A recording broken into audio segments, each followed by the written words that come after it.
Hey guys, welcome back to Mind Mentors. This is our first series on this channel, which we are starting in the scope of discrete mathematics. We'll be uploading a new video for this series every Sunday, and the objective of this series is to teach you a university level, introductory level discrete math course. So this is a pretty difficult course, so we advise you to gain insight into this topic before your classes start.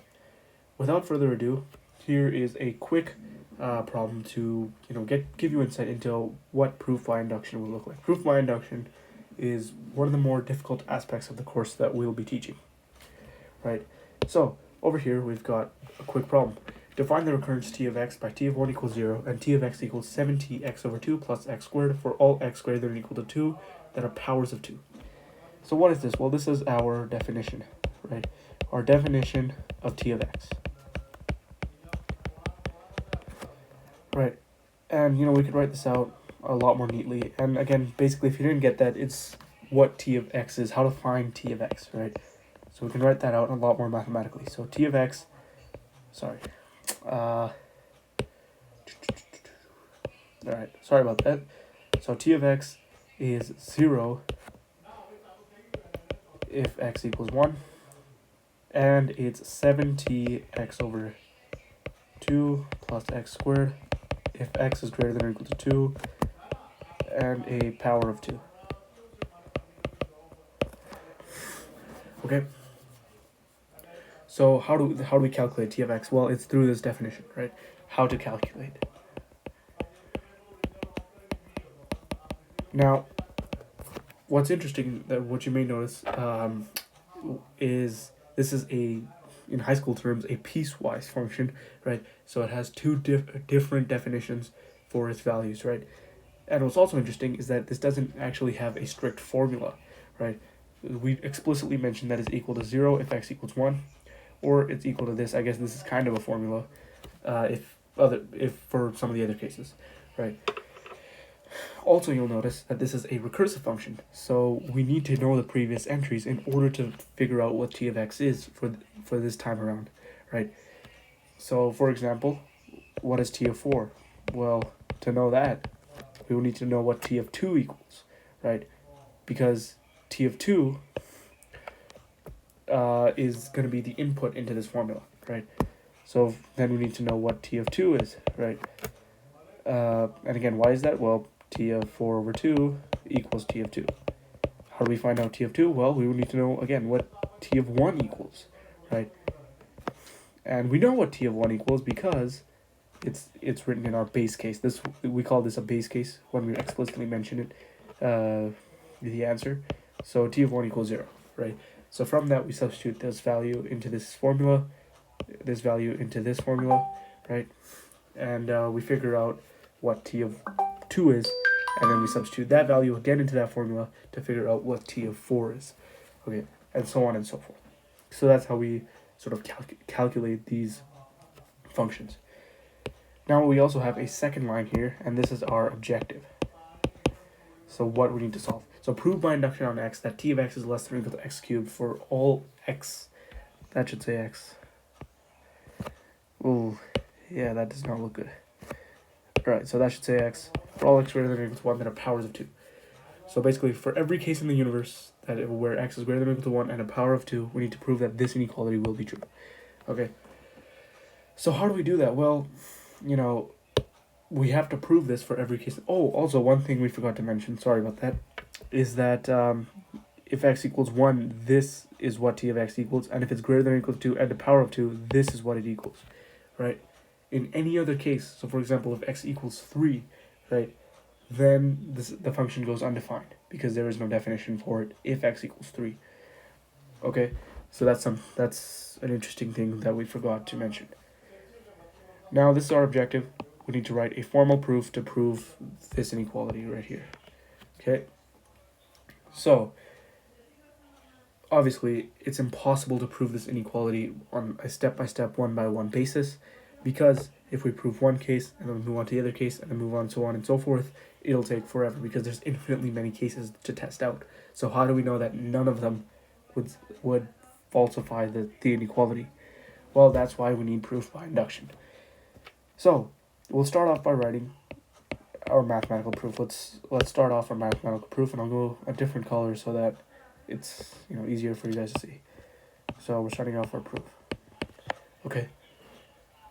Now, when writing formal proof, I usually like to number my lines, because by doing that, it allows me to refer back to the older line. So if I'm on line 5 and I need to refer to an inequality on line 1, I could just write, according to the inequality in line 1, blah blah blah, right? So on line 1 we have, there's two parts to proof by induction, right? We have base cases, and we have a recursive case. And it's also important that it's optional, right? We can have greater than or equal to 1 base cases and just one recursive case, right? So we can have, how do we know how many base cases we'll need? Well, again, that requires practice. Otherwise, there's no way to explicitly know just by looking at the formula. You need to logically think about it. And again, to do that requires practice, but this is just an introductory level video just to show you a glimpse into proof by induction. So, base cases, we'll start off with our base cases. I already know from practice that we're going to need 3 base cases for this problem. So our first base case is x equals 1. Why is it x equals 1? Because we can easily, that's our first base case in the definition, and we can easily prove that, right? So, sorry, we should write this formally. Pick x equals 1, right? If you're writing a formal proof, you're going to have to write a formula like that. Now, we need to explicitly mention that x is a power of 2, since 2 to the power of 0 equals 1. Okay? We need to explicitly mention that this is a power of 2 and why, right? So again, you'll start to notice that these proofs are a little bit tedious. You need to write each and every detail at each and every step. Okay, so line 3, the inequality is satisfied. And again, I'll write the inequality down here so that, as we get further in the proof, we don't have to keep scrolling up. What am I doing? T of x is less than or equal to x cubed, right? Sorry, we'll just remove this. There we go. Okay, the inequality is satisfied.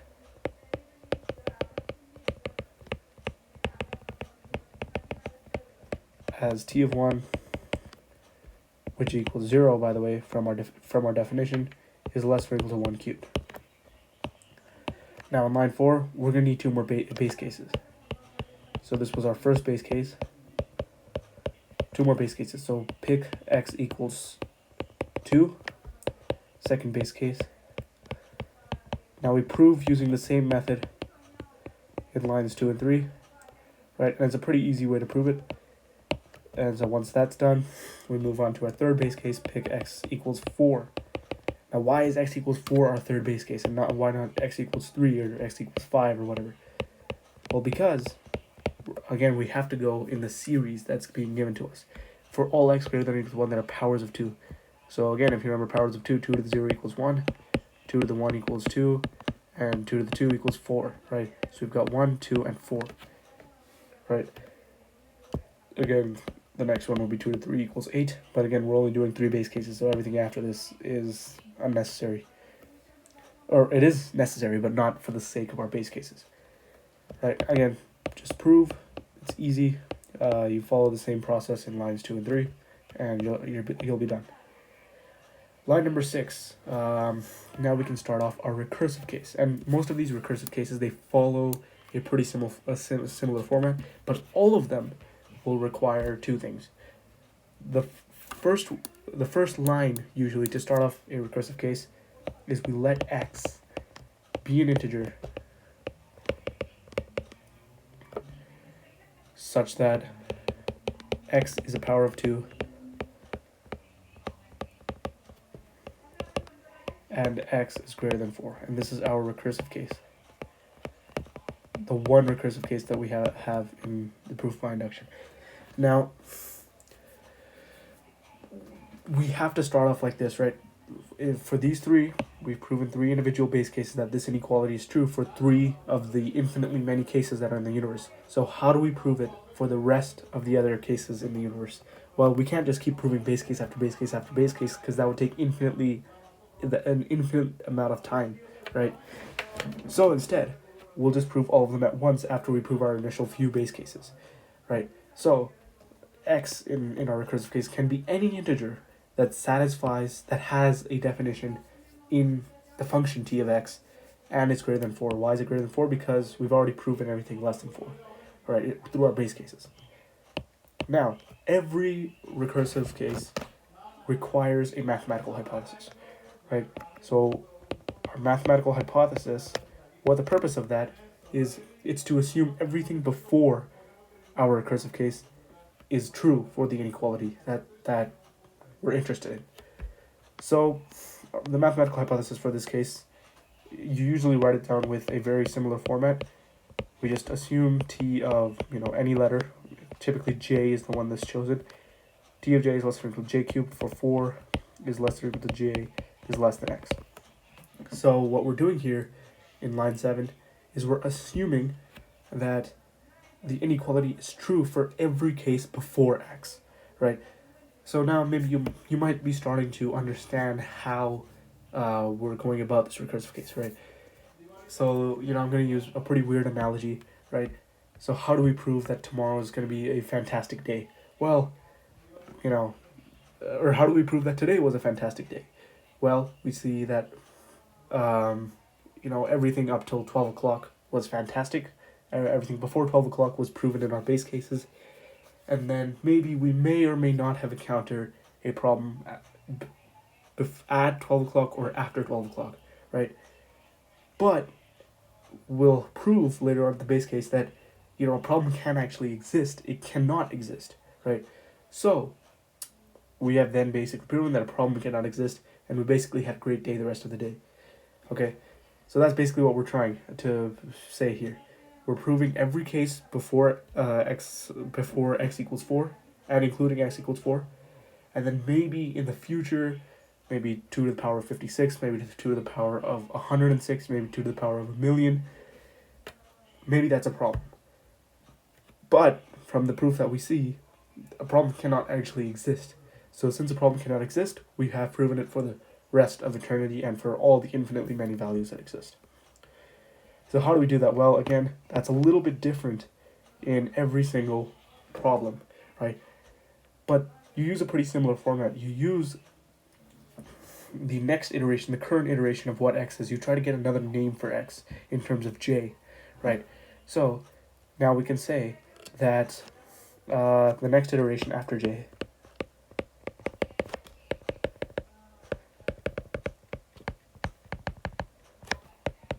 is 2j,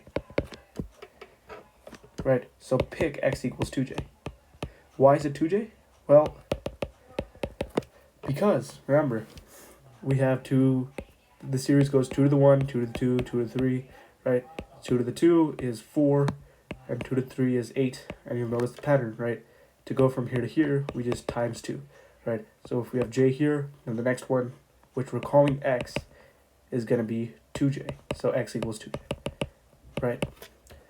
And all that, again, it's supposed to happen in your head. Obviously, it might not be that obvious if this is your first time doing proof by induction, but you'll eventually get the hang of it, right? So using this information that x equals 2j, we can then prove that a problem cannot actually exist at x, and so we just had a great day the rest of the day. So, line 9, now t of 2j equals 7t of j plus 2j squared from our recursive definition. So from this thing right here, right? It's getting a little messy up there. Sorry about that. But now we've proven this, right? We've proven line 9. All right. So now from this, we can sort of snoop around looking for an answer, looking for how we can prove that a problem cannot exist. Well, we can just say then 7t of j plus 2j squared is less than or equal to 7j cubed plus 4j squared from our math hypothesis. Why is this? Well, that's supposed to be 7, sorry about that. Why is this? Well, we've got 7t of j here. This is our mathematical hypothesis, and we always know that t of j is going to be less than or equal to j cubed. Right, so t of j is less than or equal to j cubed, and the rest of the formula is basically, the rest of the inequality is basically the same. Right, so that's why that is proven. And again, it's important to cite, right? So you'll notice I'm saying from our recursive definition, from our mathematical hypothesis. So it's important to cite every time. And again, this isn't a perfect proof. Don't just write prove like that. Actually prove it in a formal proof for an assignment or an exam, right? So anyways, we can then just simplify this, right? Or actually, we can also write first a solidifying line that just grasps our idea. So if 7j cubed plus 4j squared is less than or equal to 2j cubed, right, this automatically proves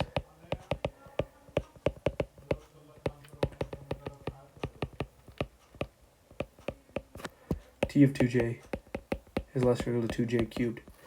Okay, why is that? Well, 7j cubed plus 4j squared is right here. It's the same line from here. And that's already going to be greater than or equal to this. And this, from the previous line, is the same as t of 2j. So that means t of 2j has to be less than or equal to this, right? So if we can prove that this is less than this, then t of 2j will be less than 2j cubed. Again, a lot of this and that in there, so maybe rewind a few minutes and listen to that again. Sorry about that.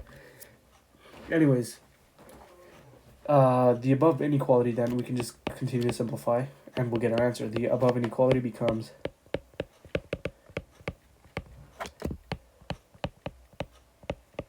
7j cubed plus 4j squared is less than or equal to 8j cubed. We just expanded out the right-hand side. Line 13, we can just, from that we can just derive this. Line 14, we can just isolate for j less than or equal to 1, so j is greater than or equal to 4. So what we have proven here is that for the inequality to be true, the only thing for this inequality to be true, for this inequality to be true, right? This has to be true. That's it. As long as this is true, this will be true. Okay? And why is that? Well, again, read line 11, reread line 11. If this inequality is true, this automatically proves that t of 2j is less than or equal to 2j cubed. So this automatically proves that we had no problem as long as we prove this inequality. Okay? So, now by line 14, we've noticed that the only thing we need to prove this inequality is for j to be greater than or equal to 4. And we know that. We know that from our mathematical hypothesis, that j is greater than or equal to 4, right? So, now we've proven that a problem cannot exist after the first few base cases, and it cannot exist even during the first few base cases, since we've already proven that the first few base cases are true on an individual basis. So there we go. That's it. We're done. Obviously, write out a more formal conclusion. Wrap everything up. So write out everything I said at the end. And then once you're done all that, end off the proof with QED, or your professor might want a blacked out star, right, or yellowed out star since this is a yellow pencil. But this or this indicates that the proof has ended and we have concluded. So there you go. That's how you prove a basic level proof by induction problem. Again, this is just to show you a glimpse.